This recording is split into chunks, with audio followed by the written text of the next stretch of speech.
ರಸ್ತೆ ವಿವಾದದ ಜಗಳದಲ್ಲಿ ಮಹಿಳೆ ಜೊತೆ ಅಸಭ್ಯವಾಗಿ ನಡೆದುಕೊಂಡು ಗ್ರಾಮ ಪಂಚಾಯಿತಿ ಉಪಾಧ್ಯಕ್ಷ ಬಿಜೆಪಿಯ ಪದ್ಮನಾಭ ಸಾಫಲ್ಯ ಎಂಬುವನನ್ನ ಬಿಜೆಪಿ ಪ್ರಾಥಮಿಕ ಸದಸ್ಯತ್ವ ರದ್ದುಗೊಳಿಸಿ ಪಕ್ಷದಿಂದ ಉಚ್ಚಾಟಿಸಿದ ಘಟನೆ ದಕ್ಷಿಣ ಕನ್ನಡ ಜಿಲ್ಲೆಯ ವಿಟ್ಲದ ಇಡ್ಕಿದು ಎಂಬಲ್ಲಿ ನಡೆದಿದೆ. ಪದ್ಮನಾಭ ಸಾಫಲ್ಯ ಹಾಗೂ ಮನೆ ಸಮೀಪದ ಮಹಿಳೆಗೂ ರಸ್ತೆಯ ವಿಚಾರದಲ್ಲಿ ವಿವಾದ ಇತ್ತು.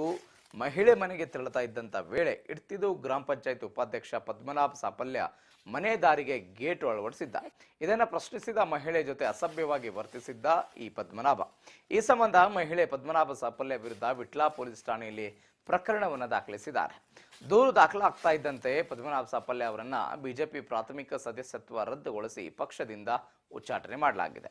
ಪದ್ಮನಾಭ ಸಾಫಲ್ಯನ ಅಸಭ್ಯ ವರ್ತನೆಯ ವಿಡಿಯೋ ಸದ್ಯಕ್ಕೆ ಸಾಮಾಜಿಕ ಜಾಲತಾಣದಲ್ಲಿ ವೈರಲ್ ಆಗಿದೆ. ಭಾರಿ ಆಕ್ರೋಶ ಕೂಡ ವ್ಯಕ್ತವಾಗ್ತಿತ್ತು.